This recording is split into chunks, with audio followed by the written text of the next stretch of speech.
कभी उससे शिकायत नहीं। इस 8वें गर्भ में तो कन्या है, तो इसे तो क्यों मारना चाहता? और एक जब तू नवजात शिशुओं को उठा करके दीवार पर पटकता था और उनके मांस के लोथड़े आकर के उनके हाथ, उनके कपोल, उनके वक्षस्थल जब आकर के मेरे स्तन पर लगा करते थे, मैं रो देती थी, लेकिन कभी तुझसे शिकायत नहीं करते। एक तू क्यों मारना चाहता है? छोड़ दे, छोड़। कंस बोला नहीं, मेरे जीवन मृत्यु का सवाल है, मैं छोड़ नहीं सकता। और कंस ने जैसे उस छोटी सी कन्या को दीवार पर पटकने का प्रयास किया तो कन्या आकाश मंडल में उड़ गई और बोल पड़ी कि किमया हतया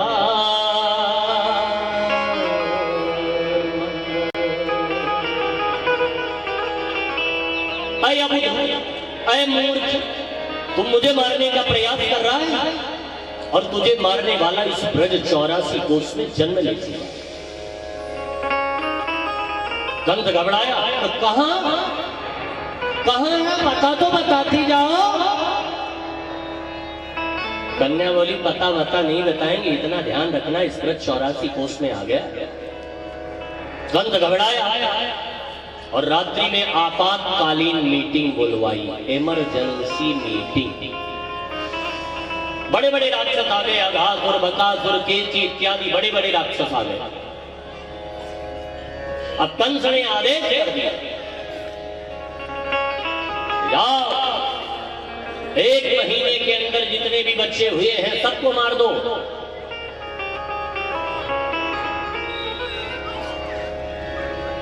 बकासुर बोला, ये काम मैं करूंगा। बकासुर बोला, नहीं, ये काम मैं करूंगा। जैसे कोई बहुत बड़ा आदमी, कोई मंत्री, मिनिस्टर, विधायक, सांसद कोई काम के लिए कह दे, तो उसके आसपास जो रहने वाले लोग होते हैं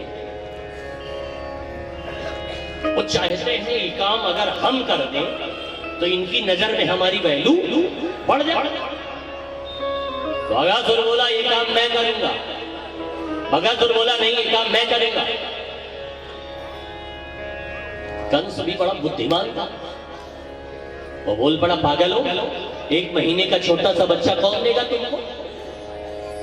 तो बगल में बैठी थी पूतना मौसी, वो बोल पड़ी, ये काम हम करेंगे। कंस ने कहा, तेने अपना मुंह देखा है शीशे में? पूतना बोली, क्यों, मेरे मुंह में क्या हुआ? काली कलूटी,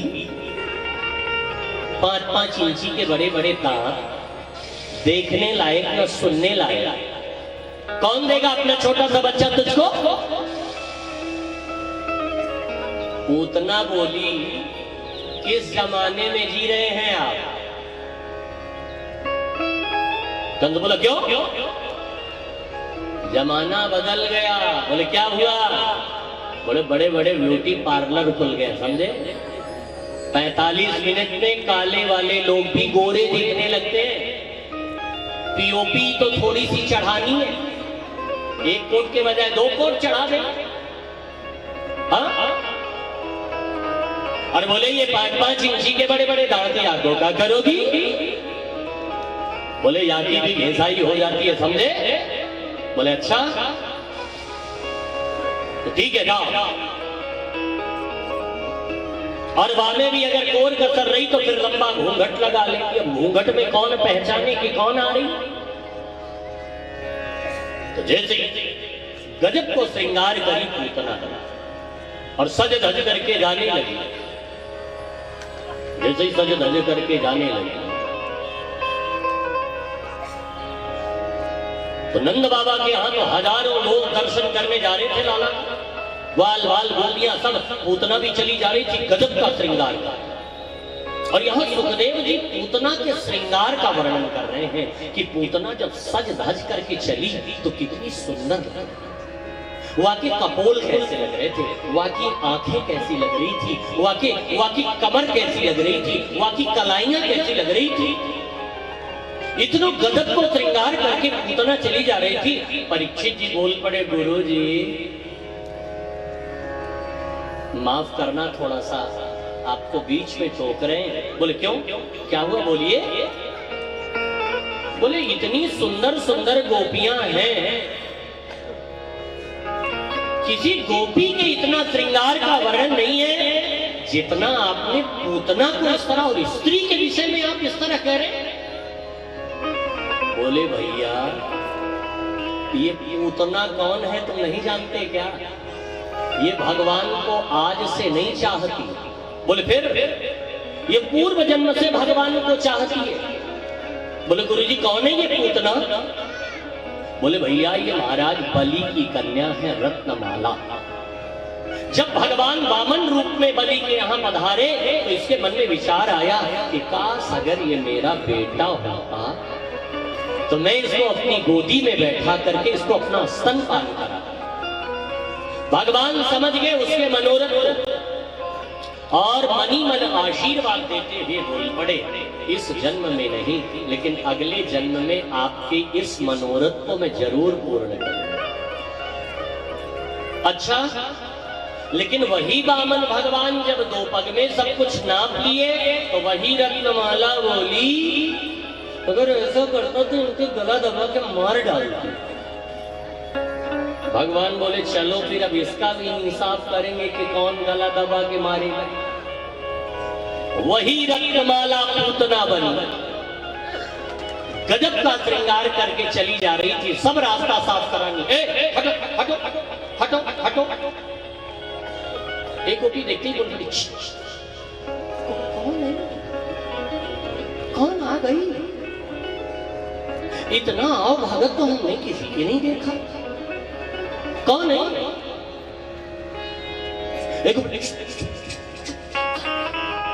क्यों? मुझको तो ऐसे लग रहा है जैसे ये नंदरानी की बचपन की सहेली होंगी। इन्होंने सुना होगा नंदरानी को लाला हुआ है, वही आई होंगी दर्शन के लिए। एक गोपी बोली नहीं नहीं, ये आके नेकलेस को देख करके ऐसे लग रहा है जैसे लक्ष्मी आई होगी चल करके। एक गोपी बोली नहीं नहीं भैया, हमको तो लग रहा है स्वर्गादि लोकों से कोई देवी चल करके आई। बोले अच्छा, तो जाब रास्ता साफ करेंगे, हटो हटो। जैसे कुछ देवियों की आदत होती है, हाँ वो कहीं भी जाए, कथा में, मंदिर में, सत्संग में, कहीं भी जाए, किसी पार्टी वार्टी में, किसी नाटक सीरियल, कोई भी कुछ भी कहीं जाए और चाहे किसी पे ध्यान दे चाहे न दे, लेकिन उसकी साड़ी कैसी, वह के गले का हार कैसा था, वह को कान में कैसे पहने थे मानो, हाँ चूड़ियां कैसी थी, ड्रेस कैसा था, उनका मन वहीं जाएगा, वहीं देखे। अच्छा कुछ देवियों की आदत भी होती है जैसे साड़ी अच्छी पहने यहाँ बहन, हाँ नेट पे अब की खरीदे 7,000 के, लॉकडाउन हुआ के बाद एक अच्छा तुरंत वो उसकी कीमत भी बता देगा। हाँ तो कुछ कथा में भी आएंगे तो चका इधर उधर, वो दूसरों का ड्रेस ही देखते। पूतना जैसे चली जा रही थी, लाला जैसे पालने में लेटे हुए थे, माँ यशोदा लाला को झोटा दे रही थी, झूला झूला। जैसे ही कन्हैया पालने में लेटे थे, माँ यशोदा ने जैसे ही पूतना को देखा, वाके श्रृंगार को देखा तो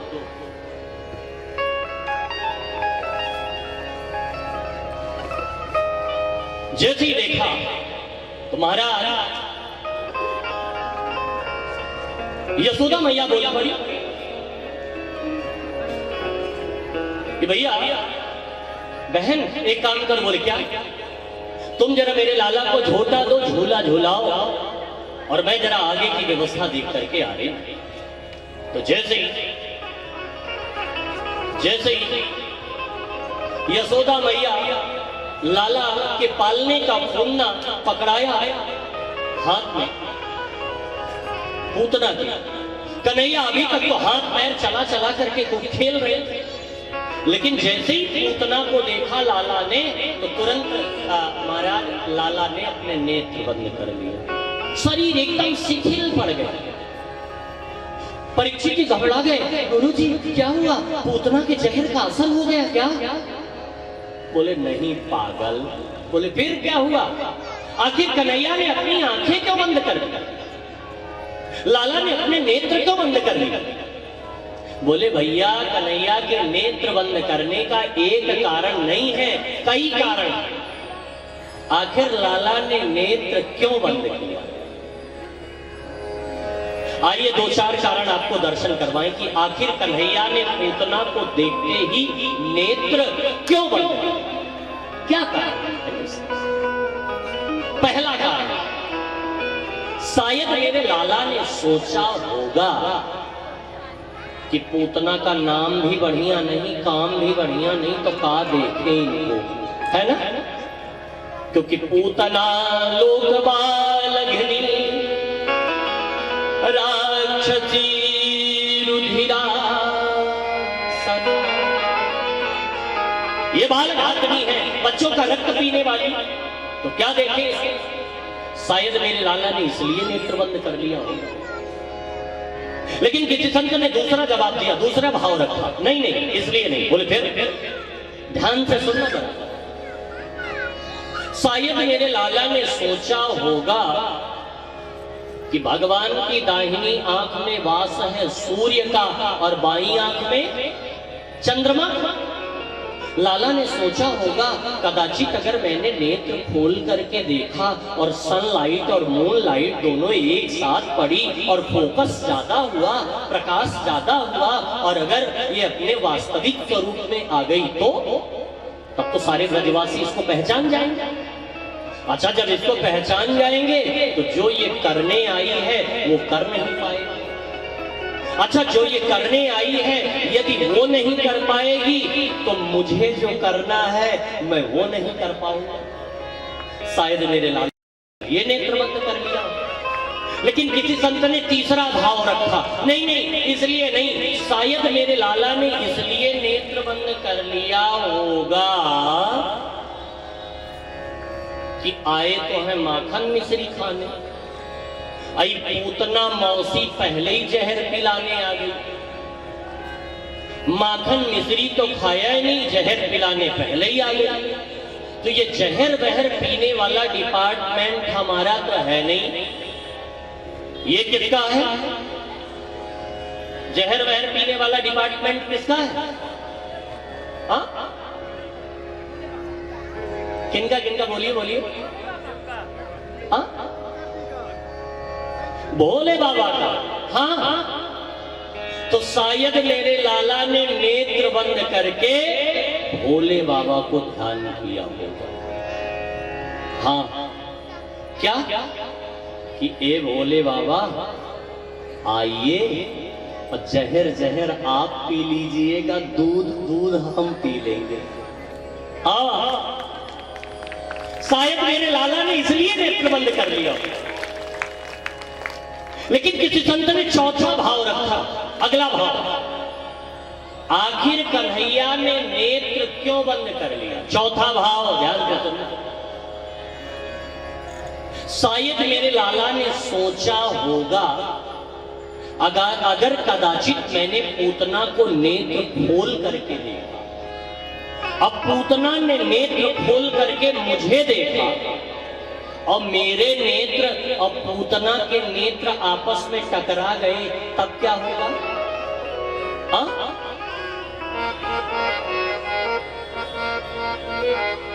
क्या होगा? नैन से नैन लड़ी हैं तो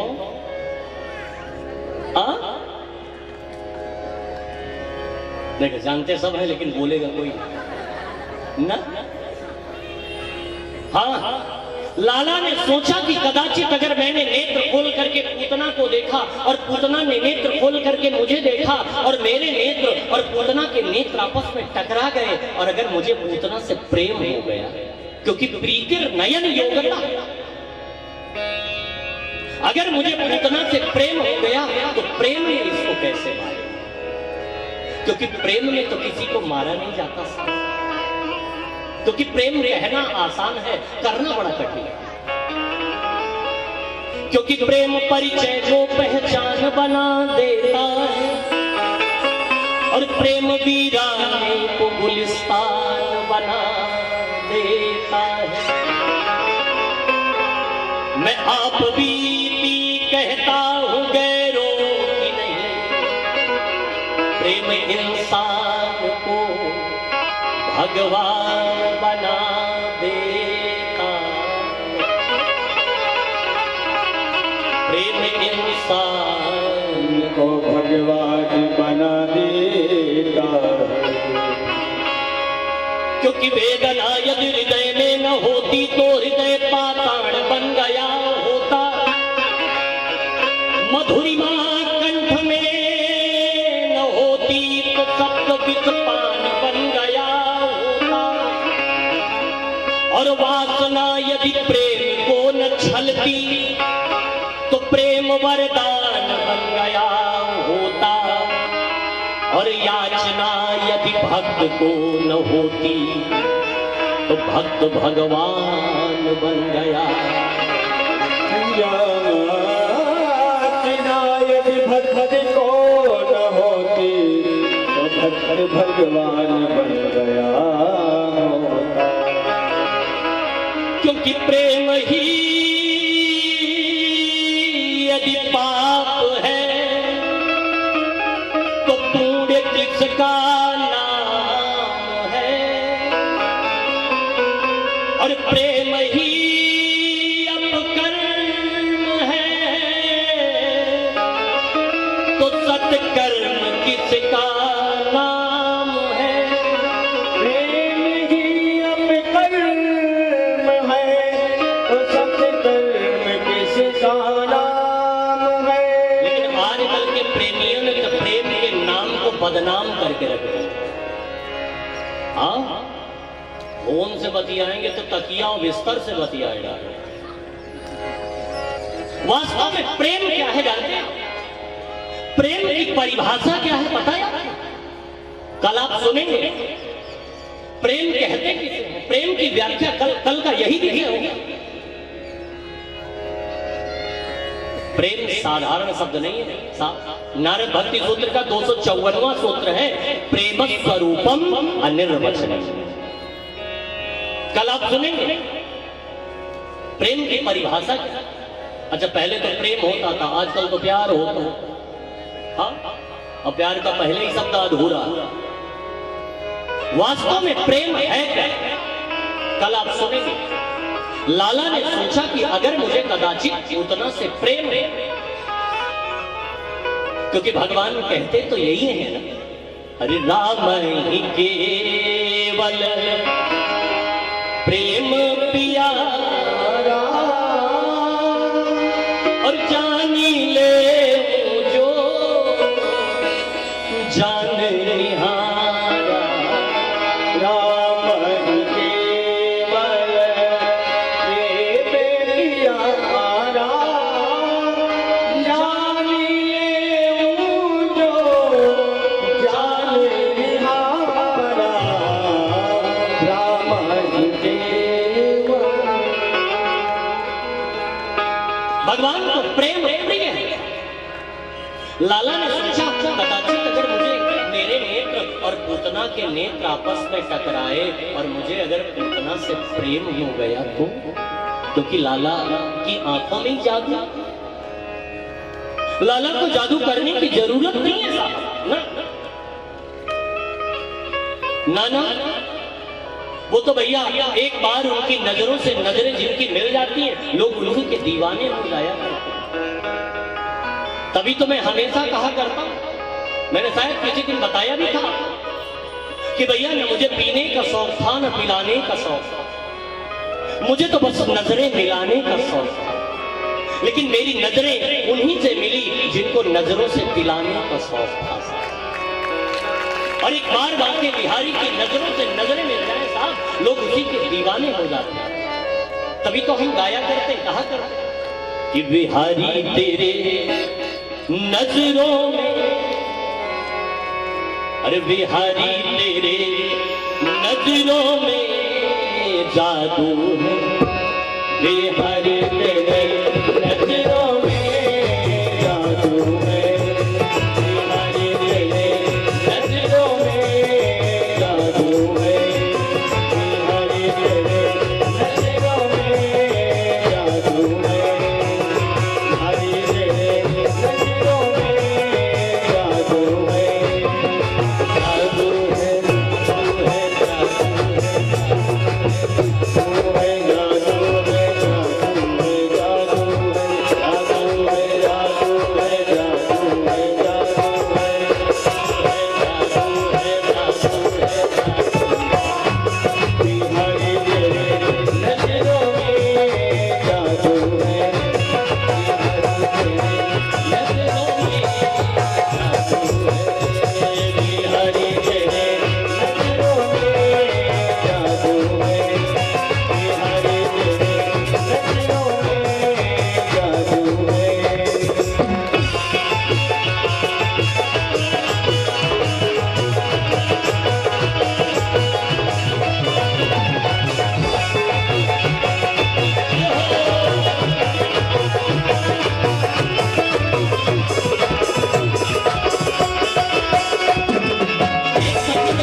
तभी तो एक सखी बोल पड़ी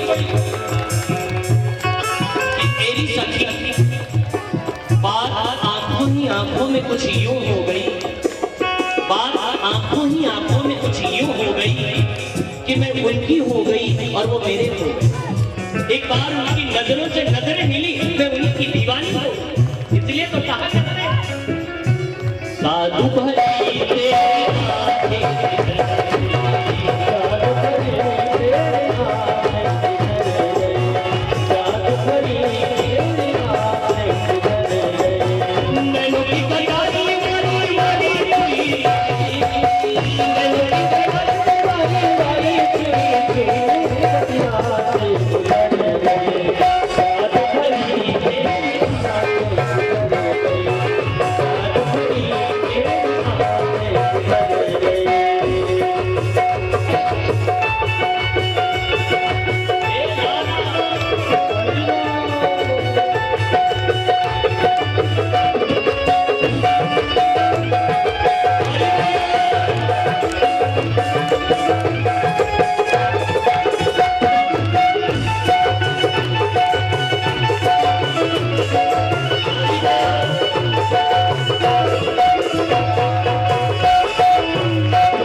किसी ने मुझसे कहा प्यार मत कर पगलाएगा, तो मैंने फिर मुझसे कहा कि तू मिल तो सही एक बार मेरे यार से, तू भी उसके प्यार में पगलाएगा। तू मिल तो सही एक बार मेरे यार से, तू भी उसके प्यार में पगलाएगा। तभी तो मैं कहा करता हूं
मेरे प्यारे तब से ऐसा लगता है आपको ही निहार कर रहा हूं, आपको देख रही हूं। क्यों क्यों क्यों क्यों ऐसा क्यों कह रही है? गोपी बोली क्या क्या अब पल भर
समा जलती है परवाने के लिए। अरे मेरे प्यारे तुम नहीं मिलते तो ये दिल जलता है, और तुम मिलते हो तो ये जमाना जलता है।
किसका लूट ले गया, जिसका लूट ले गया वो अगर तो हाथ उड़ा के ताली कर, और जो कन्हैया पे लूटना चाहे कि कन्हैया मेरे भी आए और दिल पर अपना कब्जा जमाए, जो ये चाहते वो जरूर हाथ उड़ा के ताली कर।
कदाचित अगर मेरे नेत्र पूतना के नेत्र से मिल गए और मुझे अगर पूतना से प्रेम हो गया तो कैसे इसको मारेगा।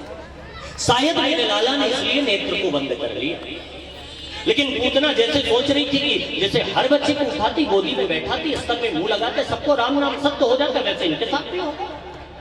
तो पूतना जैसे ही देखी लाला एकदम शिथिल पड़ गए थे तो लाला को जल्दी से पालने से उठाई, अपने गोदी में बैठाई और जैसे ही स्तन में मुंह लगाया, 1 मिनट बीता, 2 मिनट बीता तो धीरे धीरे पूतना की सांस आनी जानी बंद होने लगी। तो पूतना सोची कि अचानक हमारा ऑक्सीजन लेवल कैसे डाउन होने लगा। हाँ, तो जल्दी से जैसे जंगल की ओर भागी और जैसे जंगल की ओर दौड़ी चिल्लाती सा मुंच मुंचालमिति प्रभासिनी निष्पीड्यमाना किल जीववर्मणि विवित्र नेत्रे चरणौ भुजौ मुहुः प्रद्विन्न गात्रा क्षिपति गुरोदः। पूतना अपना हाथ पैर पटकती हुई चिल्लाती हुई दौड़ी जंगल की ओर। छोड़ दो, छोड़ दो, छोड़ दो। तो 7 दिन को कन्हैया धीरे से बोल पड़ो का कि मौसी जी हमको तो पकड़वे आवे छोड़वे आवे ना। 7 दिन का बच्चा कहीं बोलता है का? तो कन्हैया फिर धीरे से बोले पड़े, हाँ मौसी जी 7 दिन को बच्चा न बोले लेकिन हम तो बोलते, हम तो जाकी कलाई एक बार पकड़े फिर वाको बेड़ा पार लगा के तभी छोड़ते बीच मझधार में न छोड़े। हाँ, और जैसे चिल्लाती हुई छोड़ दो, छोड़ दो, छोड़ दो, और कन्हैया आगे प्राणवायु जैसी धड़ा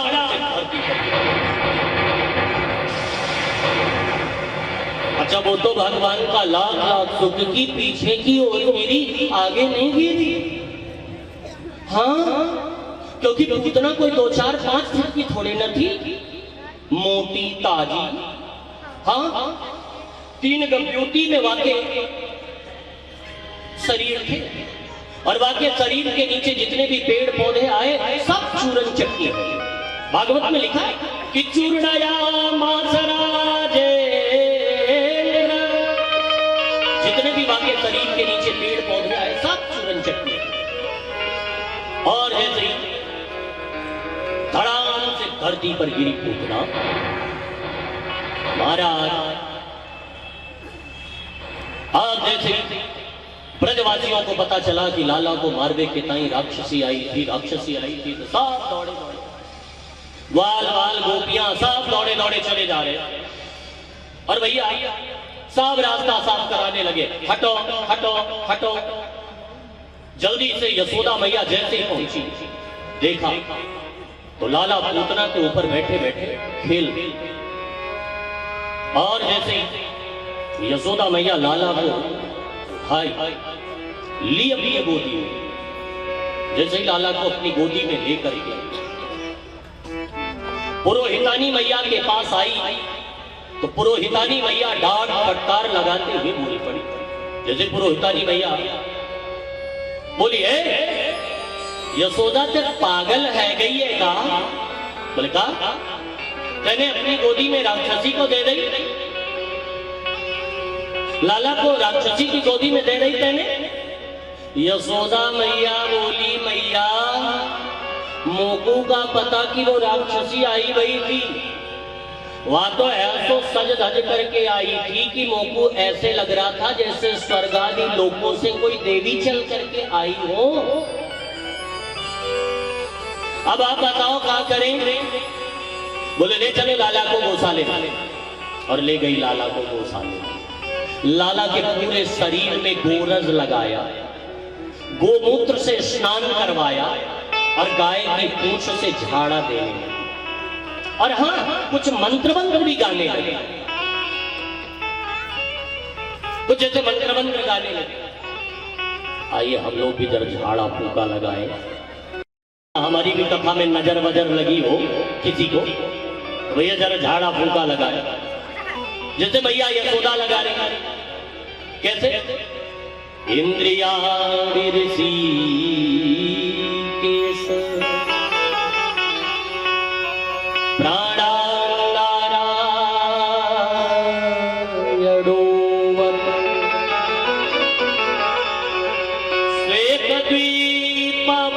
चित्तम मनोयोगे स्वरोवत। मेरे लाला के इंद्रियों की रक्षा भगवान ऋषिकेश करे, प्राणों की रक्षा भगवान नारायण करे, श्वेत द्वीप पति जो है वो मेरे लाला के चित्त की रक्षा करे। क्रीडंतम पातु गोविंद शयानं पातु माधवः। खेलते हुए लाला की रक्षा भगवान गोविंद करें और सोते हुए लाला की रक्षा भगवान माधव करें। तो लाला गोदी में पड़े पड़े मुस्कुराने लगे। देखो देखो इन माताओं का स्वभाव तो जरा देखो, नाम भी मेरा और झाड़ा भी मुझे दे रहे। हाँ, क्योंकि माताओं का एक अलग पुराण ही होगा।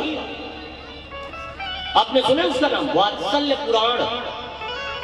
हाँ, लाला अगर शाम को जरा सा दूध कम पीवे तो फिर देखिए एक से एक टोटके करेंगे, है ना?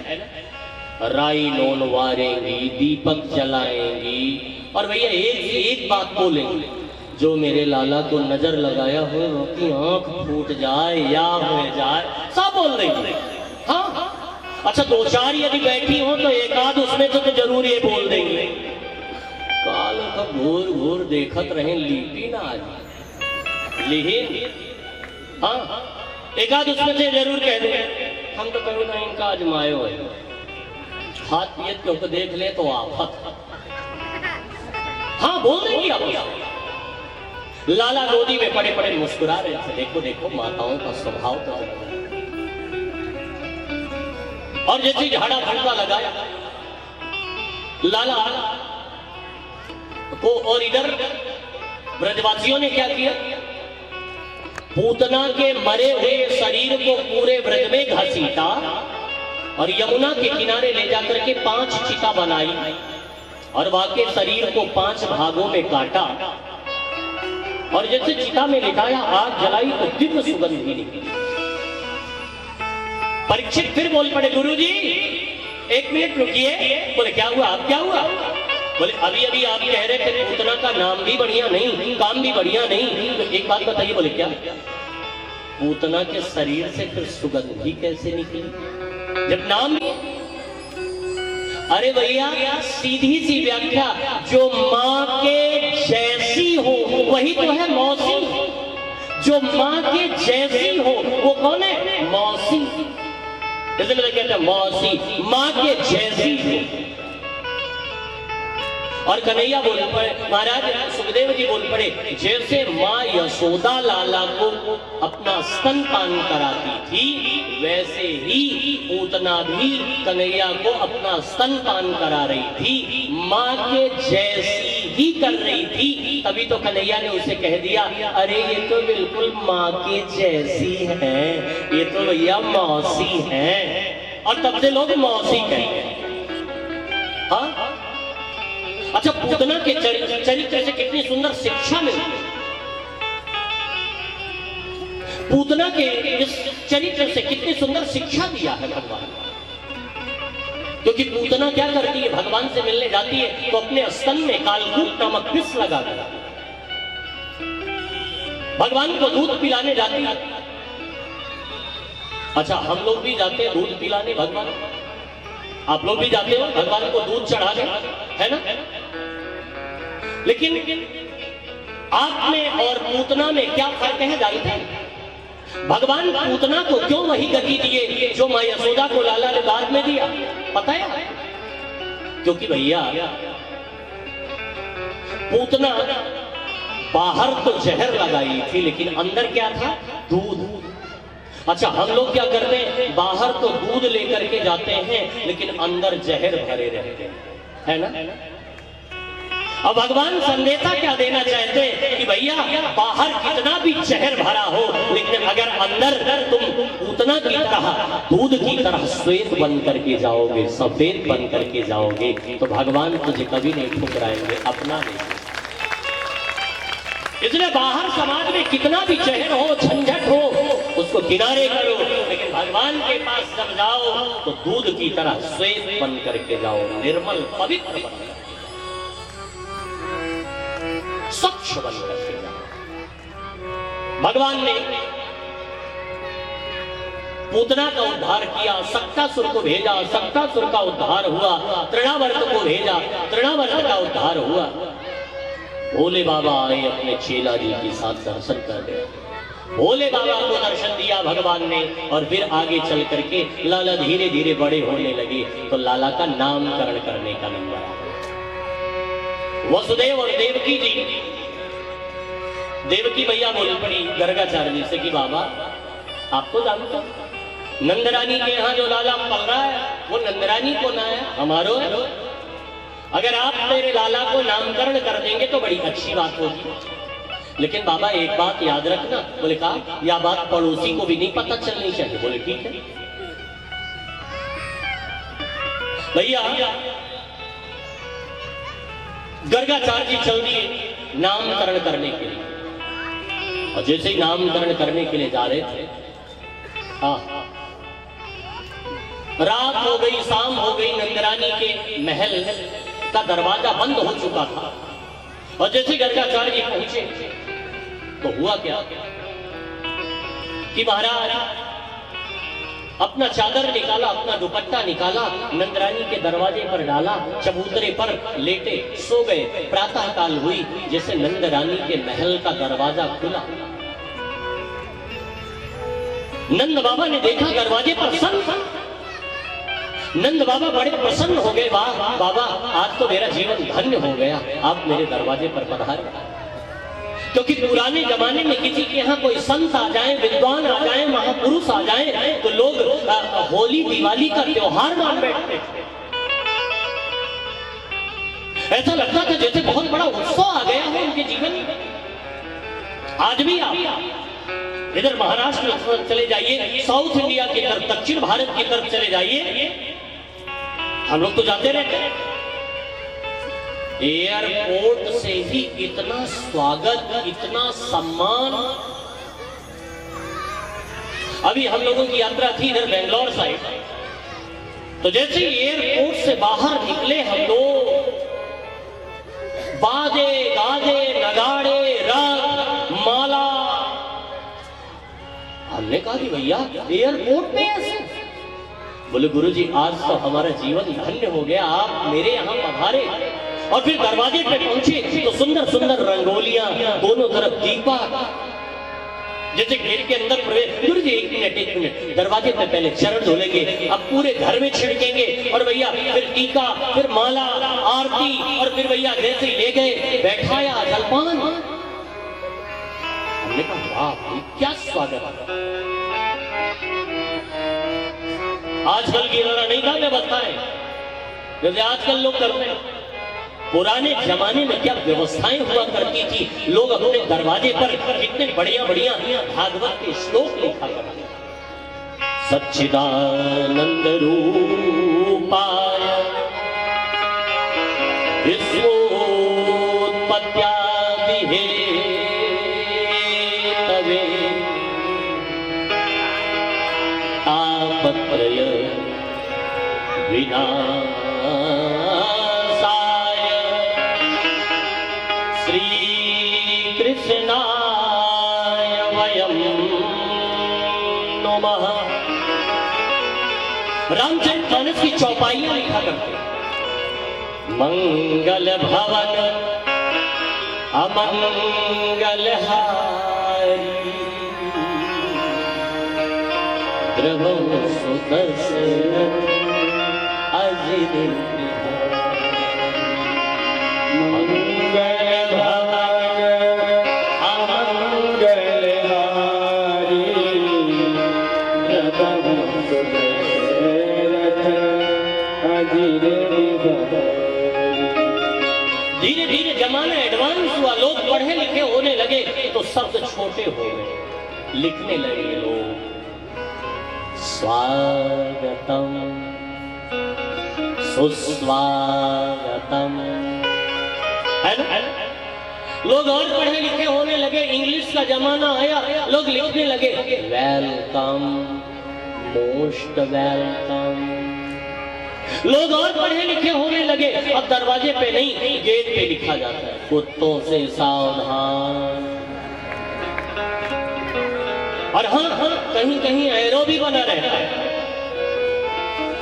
अच्छा हम तो कभी कभी कंफ्यूज हो जाते हैं कि अंदर क्या सब। अच्छा एक व्यक्ति तो बड़ा अजीब मिला है, गुरुजी हमारा कुत्ता 35,000 का। चुप चुप चुप। और गजब तो तब हुआ जब उसने कहा गुरुजी ये बेड पर ही लेटता है।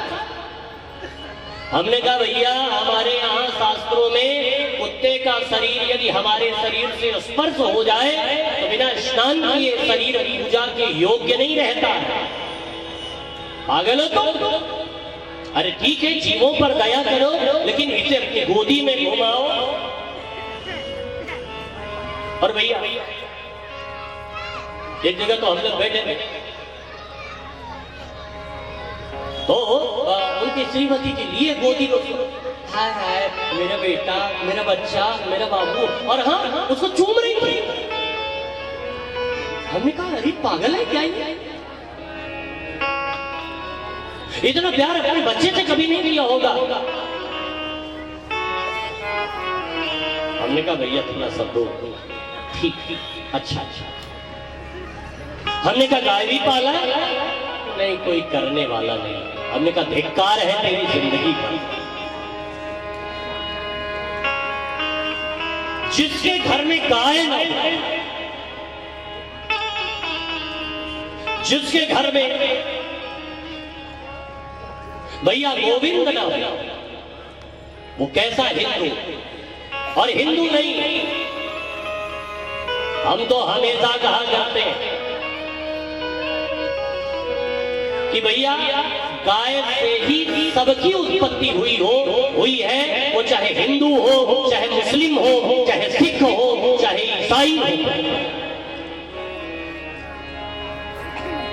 गाय विश्व की माता, गावो विश्वस्य मातरः। और नेपाल में तो राष्ट्रीय पशु भी घोषित कर दिया। और हमारे यहाँ जो मुहिम चल रही है, हम लोग जिस एजेंडे के लिए, गाय भैया धरना प्रदर्शन से नहीं बचेंगी, गाय गौशालाएं खोलने से नहीं बचेंगी, जब तक भारत में रहने वाला हर एक नागरिक ये नहीं सोचेगा, ये नहीं संकल्प लेगा कि मैं भी गाय पालूंगा, तब तक गाय नहीं बचेगी।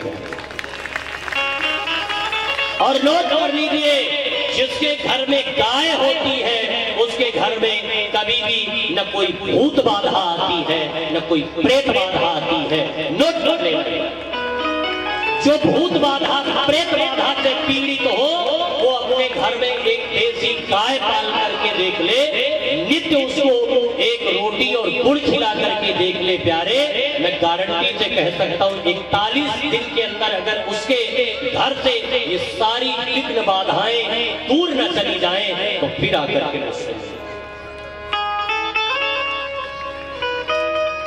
जिसके घर में अशांति हो, जिसके घर में तरक्की न हो, जिसके घर में पैसा तो आता है लेकिन लक्ष्मी न रुकती हो, वो अपने घर में गाय बांध करके देखे, गोरज गोबर गोमूत्र उसके घर में यदि पड़ेगा तो लक्ष्मी अपने आप चिपक जाएंगे, कहीं नहीं जाएंगे। कभी किसी के सामने हाथ फैलाने की जरूरत नहीं पड़ेगी, जरा गाय को पालिए आप। और भैया इतना ही नहीं, जब गोमूत्र और गोरज गोविंद को पवित्र कर सकता है तो हम आप तो साधारण व्यक्ति हैं, हमारी आपकी कौन है? मन रे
जैसे इधर गर्गाचार्य जी का पाद प्रक्षालन किया, चरण धोया, चंदन टीका फूल मालाएं पहनाई, आरती उतारा, जलपान कराया और फिर उनसे पूछा कि बाबा आपका परिचय क्या है, आप जरा अपना रेफरेंस देंगे क्या? बोले बाल कृष्ण लाल के।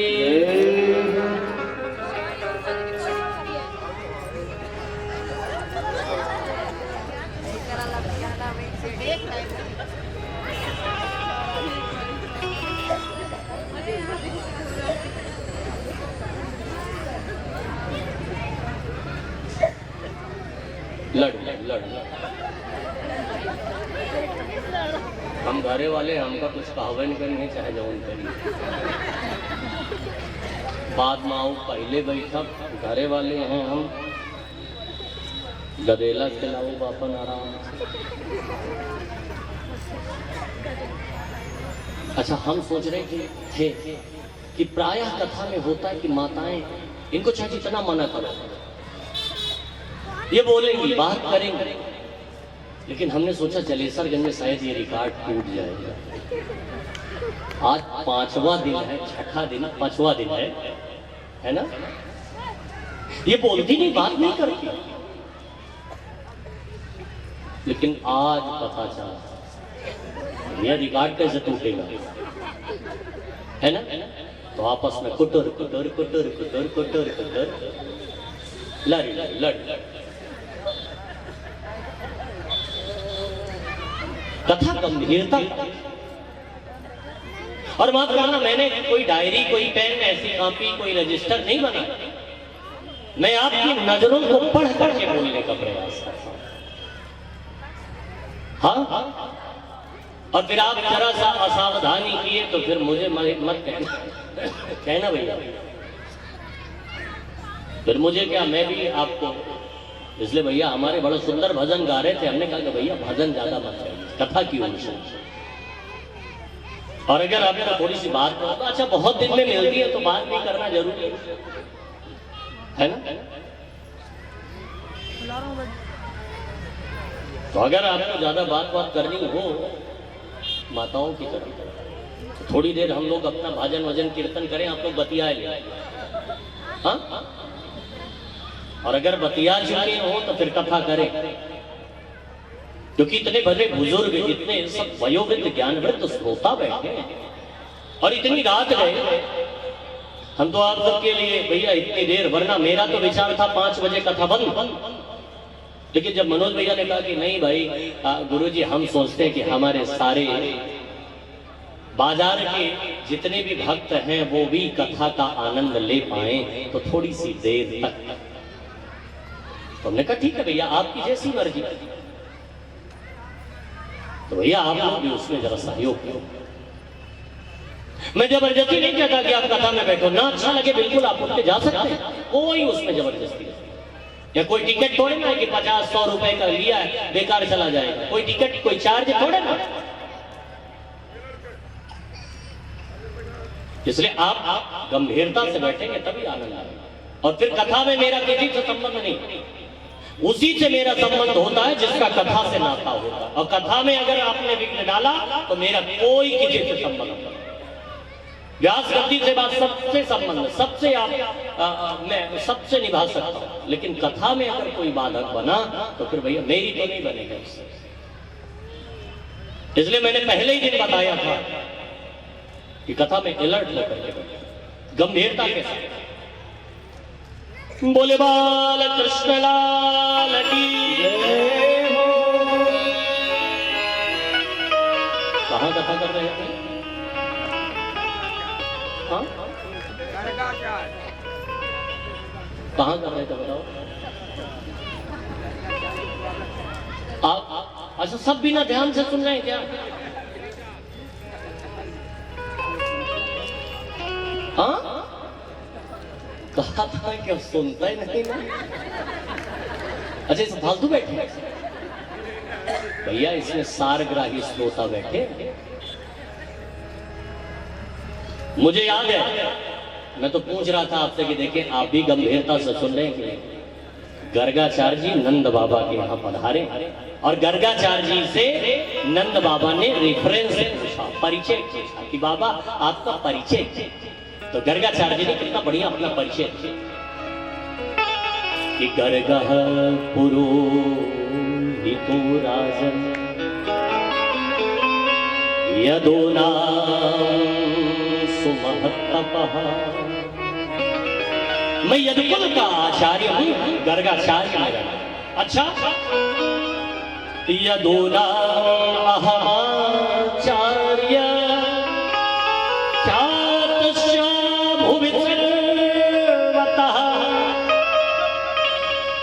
मुझे तो सब जानते हैं, मेरा नाम गर्गाचार्य है। अच्छा बाबा, काम क्या करते हैं आप?